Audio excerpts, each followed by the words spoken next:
Hello, Sarah Sabin, executive and team coach here in the Leading in the Modern Way video interview series. And I'm really excited to have with me here today Gavin Braine, who is the CEO of Libman Brands UK. Gavin, welcome to the show. And could you briefly introduce yourself to my listeners? Hi, everybody. I'm Gavin Braine. I am the CEO of Libman Brands UK Limited. So we are a manufacturer of cleaning household goods across the UK, Australia, Europe, and Northern America. I've been the CEO now for just under 5 years. Previously to that, I worked for large companies such as Henkel, SCA, Brittle Water Filters. Also spent some time at Morgan McKinsey in finance. With a clear focus now to focus on UK manufacturing and strengthen what we're doing into the market, working with multiple retailers across the world. So Perfect. a bit about me. Thank you so much for elaborating. And I'd love for you to share as well, because off camera, we talked about entrepreneurialism, and you mentioned you have a couple of other businesses that you're involved in as well. I do. So we have an eco business focused on eco water filters. So the focus being that you don't continue to reuse plastic. You take a Hessian water filter. It's something, you have one plastic water filter. It can be reused over and over again. And you simply take the pods, it's called pure pods, and you put the pods into the water filter. And then you can change it as many times as you want, and it reduces all the plastic waste from water filters. So I have one of those. And then I have a business with my brother, which we do called Flawless for Men. And that business supplies into multiple different markets, things like fiber supplements and health supplements, mostly on Amazon, but also we have our own webpage and things like that. So we do a lot of fulfillment and drop shipping and things like that from the business. So there's quite a few areas that we sort of focus on. They take obviously a backseat to what I do day to day in the manufacturing, because I'm running a business with 150, 160 people. So multiple suppliers, over 100 and something retailers that we supply to. So that tends to keep me more focused day to day. No, I was going to actually ask about the splitting of time, because focus is a good thing. I think most people can agree on that, but some people do have their fingers in a few pies at the same time, and that's absolutely fine. How do you determine how much time you would spend on the other two businesses outside of Libman? Yeah, so I mean, I tend not to focus a great deal on them, apart from spending time on the weekends where I'll have catch up with the various shareholders to discuss what's the best form of action. So I tend to do it more as an advisory role to talk about the experience I have within the retail. So I tend to lend my experience on there, and also the financial aspects in terms of where should we invest money, what new products should we look at, how is the demand looking for the market. And then we tend to look at certain reports as well. I tend to do everything within an hour, hour and a half. They're relatively simple businesses once you understand the setup. So really, the aim is always about how we can grow those and scale those businesses up within the current financial structure that we have within the business. So I tend not to let it involve me day to day. Monday to Friday is me running a business. As I say, I have a responsibility with a large team. So my responsibility solely sits with them. And I think that's just case in point that you need to put boundaries around certain things. So if you are going to do other things, restrict the amount of time that you're going to spend on it. So obviously you're there in more of an advisory capacity, and be very clear on what is your major focus, because I think that's where things can start to bleed into each other, where you're trying to be everything to everyone all the time. Well, I think that's absolutely right. I think because we manage a business that deals with multiple markets as well, you are dealing with different timelines. So, you're dealing with America sometimes, Australia other times as well. So you really have to manage the business and your time fairly effectively. Also, I'm a father of 3 children. So, I'm a husband. I have to spend time and make sure that they are the most prioritized focus for me as a person. But also delivering on behalf of the people of the business, but also for myself. I have to be seen to be effective because people are looking up for me for advice, and we're in a challenging environment and have been in the last few years. And that has, I think, really exacerbated some of the gaps that we've seen in manufacturing supply chains. And we haven't recovered from that. Businesses have not recovered from that yet. So for me, that time focus is normally cutting through meetings, not sitting in for 2-hour meetings. It's cutting them down to 20 minutes, 10 minutes. Do we need to even have this meeting? So I've often been known to cancel meetings last minute because something's changed and it now doesn't offer value to do it. So I think that's an important thing, to be able to move quickly and make decisions quickly as well. Yes, 100%, because if you're aware of your priorities, you know where to put your time. Absolutely. Yeah. So, I mean, you may have already answered this question in what you've just said, but if I was to ask you, what's the most pressing thing on your mind at the moment that's keeping you up at night, what would that be?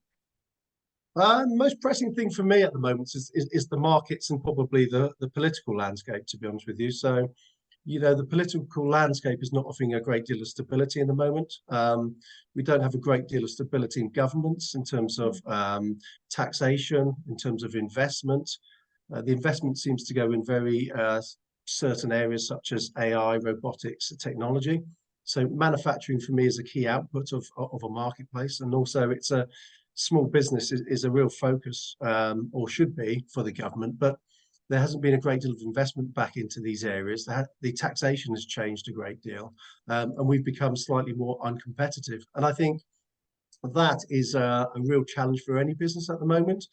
And where do people want to invest their money? Well, at the moment, we've seen a lot of offshoring over the years from a great deal of manufacturing. We haven't done that. Actually, we've increased our workforce by 30% over the last 4 years. In the last 7 years, we've nearly tripled our business. And we've invested in areas where we think there could be growth.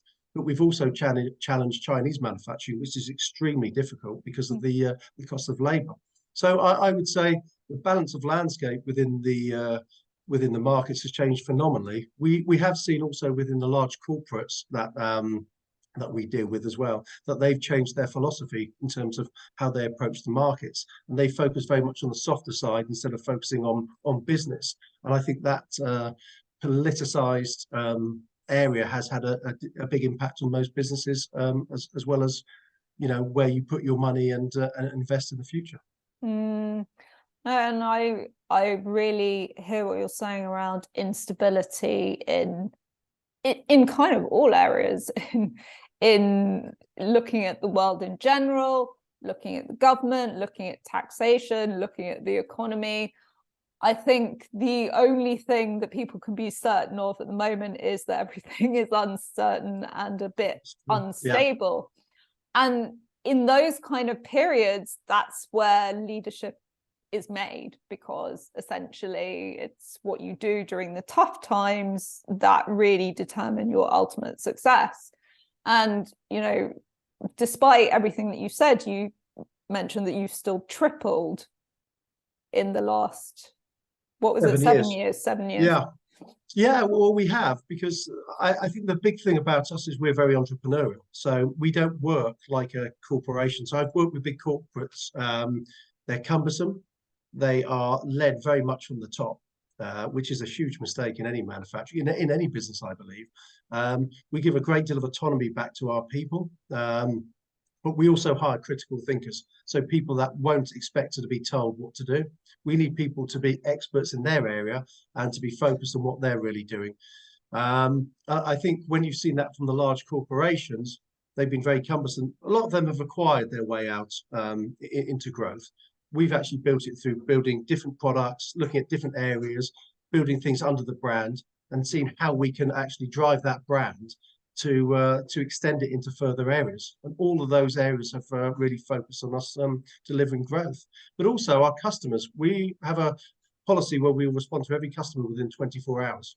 So we do not move away from that. So we have a real focus on actually delivering excellence for our customers, because without them we are nothing. And we are beating a large amount of the large corporations, fairly huge listed businesses, because they're just too cumbersome. You know, their products are boring. They have a very straight way of delivering their brands these days. People don't want that. People want unique, but they want quirky. They want something different. They want something that appeals to their sense of being. And we're doing that because I don't have somebody over my shoulder telling me what to do, how I should enforce brand guidelines, or certain markets we should focus on, or certain products.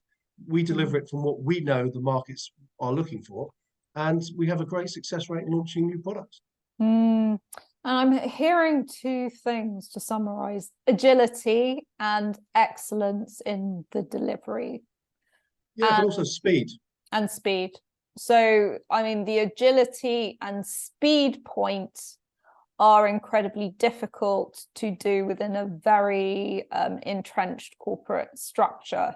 So actually, you know, whereas let's call them the rebels or the young pretenders, the smaller companies might think that they're at a disadvantage, actually there's so much opportunity within that, because you can go in there and change and see what the trends are and move at speed. Yeah. Well, I think so. Absolutely. You can, you know, through a pipeline, we can develop a product within maybe 6 weeks, and we can launch something within probably 4 months. So that would take well over a year in large businesses, because they have to change their production model. Because at the moment they're building standard product. Everything's uniform to get the best efficiencies. So with what we do is we can bring in things that are different, quirky, can fit the customer profile. You know, if we have a small amount of space, we can find products to fit that certain amount of space. So we really do what the customer wants to help us build our brand, but also help them deliver to their category objectives. And that's not what's been happening in a great deal of the larger businesses that we've worked on. They have a great deal of money which they've been throwing behind it. That's the only challenge. From innovation, MBD, again, it's rare that you see these huge businesses create real MBD. They create products and then put a great deal of money behind the marketing. So where we're coming in is taking, I suppose, the periphery view of, well, how do we come outside of that without the big, large budgets, and how do we attack this area, but actually bring some value to the area as well. Because there's no point just bringing products for the sake of products. Anybody can do that. We need to develop products that are going to deliver and actually drive the business forward and the category, because consumers are going to respond to this. So we want them to know we are bringing the ideas to the table. I love that. I mean, it's basically how to do more with less, because you know, being or having more money and throwing money at the problem, which corporates have the budget to do, you know, who is actually looking at, is this working, what we're doing here? Because often it's just like, you know, throwing money at something and hoping it will stick. So it takes a lot more money to get that result that they're looking for. Absolutely. And, you know, I've worked for these large corporates, and they were always governed from top down, always. Never anything, a clear structure within there. I think the one thing we also do in terms of, you know, changing that sort of culture piece is we tend to bring something slightly different, because we have people to have autonomy, to have feedback, who can talk to any level of management anytime they want. They can come in. But I think they're very focused, because they know that whatever they do has a positive impact on the business. Because we've also increased our workforce as well, and we've invested back into people, we've invested back into training, development. I think they can see a career path. Whereas in a lot of businesses now, they are answerable to, large businesses are answerable to the shareholder and the shareholder only. So at the end of the day, when they need to pivot, what they tend to do is do a huge cost saving exercise, which tends to be offsetting a great deal of people. Well, after a while, you become a number that doesn't generate goodwill within the marketplace, and it will affect your brand, because for every sort of 100,000 people there, you're probably then connecting with another 100 people or something across the board. So you're having a negative impact on your brand. But big companies now being a target of, we don't want to be politically involved. So everything that we do from a brand involves no politics. We want to great products that deliver from a cleaning perspective, that actually add value to the household. If we're doing that, we're doing our job well. We don't need to worry about politics or trying to seem like we're doing great or virtual signaling. We don't need any of those things. We need to focus on the products delivering for the consumer. If they're happy with it, they'll come back and buy. And that to me is the huge benefit of free market capitalism. Mm-hmm. So, Gavin, I'd love to know more about how you define strong leadership and how you see it impacting the growth of your company. So for me, strong leadership doesn't, as I say, come from the top. So leadership comes from guidance and helping steer the ship. So for me, I want experts within my areas of the business, whether it be from the manufacturing, from engineering, molding, to supply chain, to our labor force, to finance, sales and marketing, etc. So I want experts in their area, and we don't start out experts in the area. What I tend to do is focus on people, giving them and throwing them in the deep end and supporting them, because you get more experience and understanding of a problem when you're thrown into the problem. And I always go back to after the war. After the war, Second World War, we had a great deal of people come out with no education. They didn't all have a degree, but they came out and they figured out to be one of the best engineers in the world. They created some of the best companies in the world, but they did it from having to do the necessity created the innovation. So I want us to create the innovation through necessity, because my guys are thrown into the area where they're facing these challenges. And then we tend to look at how we can steer them and support them. But they learn a great deal more through getting involved and being very, very hands-on than just sitting back and saying, okay, well, you do this little bit to start, you do this little bit to start. When you get thrown in the deep end, you sink or swim, but we help when they're sinking to actually create them to swim. So we start them to float, and then we get them to start swimming. And we do that by supporting them when they tell us, right, I'm struggling with this area. I'm struggling with this area. Okay, how can we better support that area? So we don't leave them to fail. That's the difference. You can leave people to fail in a job, and they will fail. And then you can say, well, that wasn't my fault, but it is your fault because you allowed them to fail. So we don't. The only reason people fail is if their attitude, they don't want to succeed. And that's fine. So some people don't want to do that and say, look, we'll take a hands off. Then we switch them out and we find people that do want to go on and move to the business. And we also set out longer term planning for our key staff. So we have 3-year planning for our staff. I don't have a 5-year planning strategy document for our business, but I have a 3-year plan for my staff to say, after this year, this year, and this year, this year, we'll get you to here, here, and here. So they know exactly what they expect. Once they know these things, it sets them on a path to go, right, I'm actually going to be successful as well. It's not just, oh, by the end of the year, can I ask you for a pay increase? Well, that's not going to work. So you need to invest in the people. You need to show them your commitment first. Then they can show you the commitment, and they will build into this if you recognize there's talent. And I think that's been a different one. So we tend to have things called steer groups. We steer the teams in the right direction. We throw in input, ideas, suggestions, but we need them to think for themselves. If I'm telling them, you need to do this, you need to do this, and we do that sometimes because we have to, but the real focus for me is for them to think that first and look a little bit further in the future to understand what is going to be needed to make sure that we continue to do what we're doing. And that's a different approach from most businesses. Yeah, I mean, there was a lot of gold in there, but to pick out some of the points that you mentioned, first of all, people grow, learn, expand when they're outside of their comfort zone.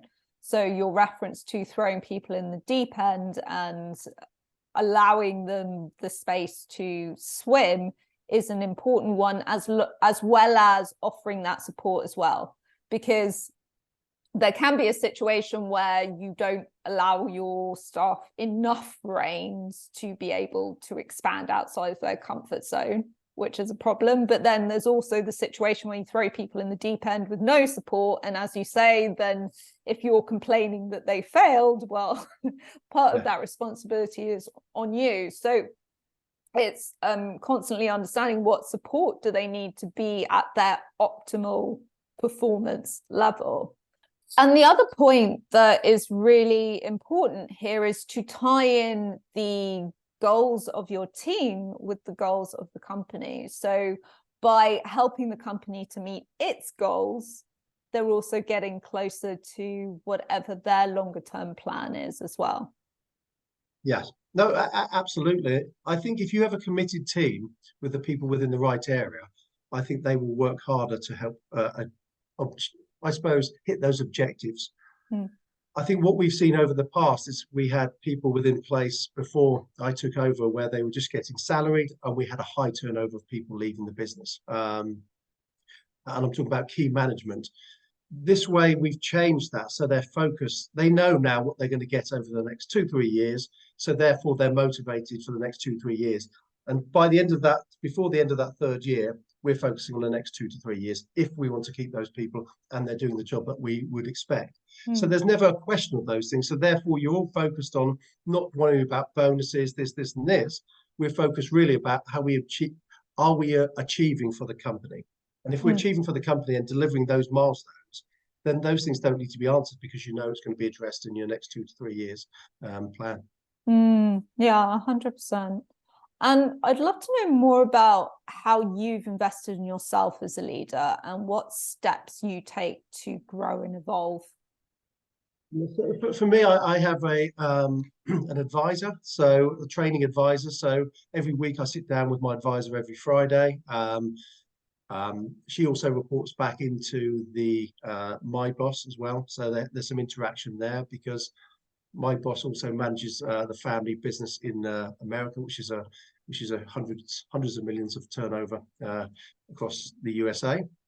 So we have a lot of input and talk about challenging the things that challenge us at the moment. We do try to look at the longer term, but at the moment, what I've said is in the last 3 years, you couldn't predict the longer term. And I can't predict the longer term now. So we set guidelines in place instead of clear strategy, because what we want to do today is we want to be able to pivot. And as we discussed earlier on, the agility to be able to move quickly is very important. So if we're setting a 5-year strategy in place, it's very cumbersome. It says you need to do this, you need to do this.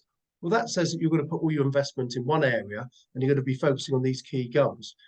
So we try to keep it a little bit more loose with the strategy, but with key financial metrics in place. But then we guide it based on how we're going to achieve those goals. For me, I tend to focus every week, spending some time sitting outside of that business so we can actually challenge those. So my advisor isn't involved in the day-to-day running of the business. So it comes from different areas, different businesses to challenge me. I tend to read a great deal. So I'm very informed on what's going on in the world. And I like sort of geopolitics and the understanding of what's happening in a wider sense. But then I also focus on myself in terms of, health, exercise, sport, in terms of the food I take, in terms of the hours I'm working, the focus I have on my family. The family, in all honesty, is my far more important point. So I spend more time with my family. Weekends is for my family, so I cut off and I don't work so much on the weekends. But I focus on, doing activities that gets me outside, can clear my head, because then I know I'm going to come in on Monday and I'm focusing the office and I'm in meetings left, right, and centre. So I think stress management is always a hugely important part. I do yoga, hot yoga. As I say, I focus very much on a more natural diet and things like this as well. So all of those things can have a positive impact on the day-to-day, because energy and forward momentum is really important. If you're leading a business, you need to have energy. You need to be able to get yourself up in the morning, not feel, oh God, I'm tired and lethargic. It needs to be genuine, because people feed off energy, and that tends to get the whole energy of the team up. And you want a high-performing business, you need high-performing and highly energetic people to do so. I agree. I mean, energy is contagious, and you can see that if you're around someone that's miserable, your mood goes down. If you're around someone that's very energetic, the opposite is true. But I think, what I want to highlight in what you said is the holistic nature of, what investing in yourself is, because, it's about self-care, it's about eating well, it's about exercising, it's about spending time with the people you love. And all of that feeds back into the business. So, I mean, we were discussing this before, how you used to weight train professionally, but I know with athletes, their rest days are as important as their training days, because, that allows them to operate at peak performance if they rest and rejuvenate. And the same should be important in business, but I think sometimes gets pushed to the wayside. Well, it is. I mean, if you look at most businesses, I mean, the output of efficiency is about the output of labor. So people say, well, how efficient is my labor and what kind of output am I getting? Which I think is a very old metric to look at these days. So one of the things that I did when I took over is I gave everybody more holiday. So that's from the labor force, so whether on the packing force. So people would say, well, that's a direct cost to you. Go, yes, but we've actually seen efficiency gains because people do feel rested and they actually enjoy the fact that they're getting more than the average 20 days holiday within the year. And also they look at the benchmark, the people that they know who are working 20, who've got 20 days holiday, they've got more holiday, they have more time to rest, they have more downtime. And we spread that efficiency. But since then, we've had a great deal of efficiency gains. So our labour costs have actually gone down over the years. And I do it with my management team as well, because if you have a rested, well-functioning management team who aren't stressed, you're actually going to get less sick days. And so we do have less sick days now within the business. We have less people wanting to take those sick days because they feel they're working just for a company. So you actually change the attitude and the way people think. And because of that, it actually has a great impact on the overall business. And could we move to a 4-day week? Well, the fact is we couldn't simply do that because we couldn't manufacture at that rate. We'd have to have people come in. But that doesn't mean to say you can't give more back to people and let them feel valued. And downtime and health is a hugely important part of what we do. And it's rarely discussed. A lot of people discuss mental health, but the physical health and the detriment of physical health actually leads to the mental health issues. And they're often totally entwined and people completely miss it. So you're focusing, as always within most things, you focus on the issue. You don't focus on the root cause. We try to focus on some of the bits of the root cause, but there's only so far you can go because you can't deal with what's outside in personal life and things like that. So. Well, I mean, the fact that you have consciousness around that, is important in itself, because I think, it's kind of a token nod sometimes with business owners and the employees within their company. Oh yeah, but it's important, but actually our behaviors don't necessarily back that up. Well, I think that comes from a great deal of the corporate world feeding into the rest of businesses on how you should be doing things, in all honesty, because there is a degree of virtue signaling in the world today, being seen to do something when it's not really happening. But if you're saying it, it seems like it is happening, whereas we don't do that. So, you have to address, we don't work in a perfect business. Of course not. We can't do everything that we would like to do as much. But what we tend to do is focus on the people. If there's issues, we respond to them quickly.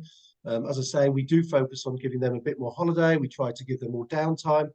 During the year, we tend to have throw little parties 2-3 times a year, so all the teams can get to know each other from all the labour force. We'll be doing our Christmas party this year. We do things to help with families, so whether it be buy books or give them vouchers and things like this as well. So all the things that we've got programs for now and also looking into the future are things that we're trying to achieve to better the lives of our people. But also just going in onto the shop floor, every day. If I'm in the office or in the factory, I'll tend to go in the evening and just say hello to everybody, from engineer, from packing, waving to the team, let them know that I'm here, that I'm still there at 8 o'clock at night when they're coming onto their late shift. We let people know that we're there, but also we let people come and have a conversation with us as well. So we're not unapproachable people. We are human beings. And to me, we're all equal at the point. But you have to have some hierarchy to lead a business. But at the end of the day, when we walk out that door, we all have families, we all have people we love, we all have something that we want to achieve. Well, one isn't more important than the other. But I do feel that was lost when I worked in larger businesses. So it's a mission for me to change. I really do want to change it. I do not want to be seen as a business that just goes, yeah, we're another corporate business focusing on money. We can make money, that's no problem. But we make money doing it better and bringing the team up with us. If we do that, everyone's winning. Yeah, I agree. And I love that. And I love that I can hear the passion behind it as well, which is really good to hear. We're not there yet. We're not all the way there, but we've definitely made huge improvements over the last 4 or 5 years. I mean, COVID was a very challenging time in manufacturing, but we've definitely progressed that to move that forward. So teams do feel far more like they're part of the team now, and the attitude, you can see it. People are smiling, they're interacting far more. It's really it's great to see the teams actually, and how you've seen people go from quite quiet to all of a sudden quite open and having very good dialogue and conversations because they're learning more and they're engaging more. So yeah, no, I'm very proud of the team. Awesome. So Gavin, final question.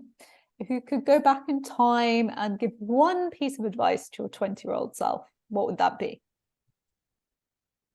For me personally, I would have started off in smaller businesses earlier. I think you get a great deal more of exposure, hands-on exposure, and you pick up a great deal more.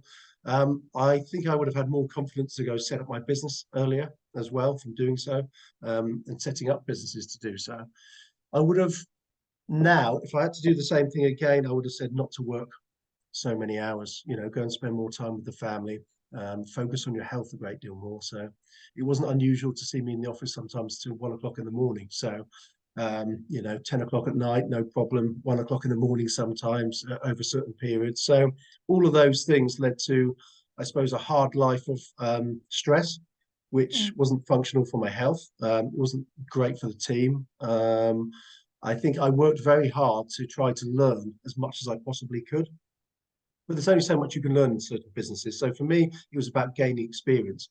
But I would have focused far more on how I eat, how I live, the level of stress that I do, and I would have been more conscious. I've now gone completely the other way and become highly more conscious with what I do. But I would have taught the softer skills to people around me. So we talked about holistic health. Well, meditation, yoga, focusing on eating less alcohol, all the things that we should be telling the team to do. We should have been having those conversations. I spent the last 15 years people saying, mental illness, mental illness. Well, you get to mental illness when you don't do the other things. So I also I've changed the approach for myself now, and I tell myself to change your mindset completely on those things. Focus on those things and you will still deliver and you can still be successful. But I was lucky that I was part of a business that sold. We got great benefit financially from that. And delivering to those things was because I changed my attitude. I was open to opportunity. I wasn't for my early years, and then around 30, I went, right, I've got to change my life and be open to the power of yes, the law of attraction. How can I deliver to those things? And that's why I got the opportunity I did for this business. We took this business, we sold this business. It was a 5-year opportunity. We did it in 3 years, sold the business. And for me, I'm in a place now, all because I opened my eyes to being more conscious of my health, my mental health, all the pieces around my family, and spending quality time. You can be a happier person, and it's not all around financial success. It's about setting clear goals and focusing not just on work. Holistic success. It's important, definitely. Gavin, thank you so much. I've really enjoyed this conversation today. Yeah, thanks for your time. I appreciate it, Sarah. And to my listeners, I hope you've enjoyed this conversation as well. If you would like to take part in the series, please do reach out to me. Bye for now.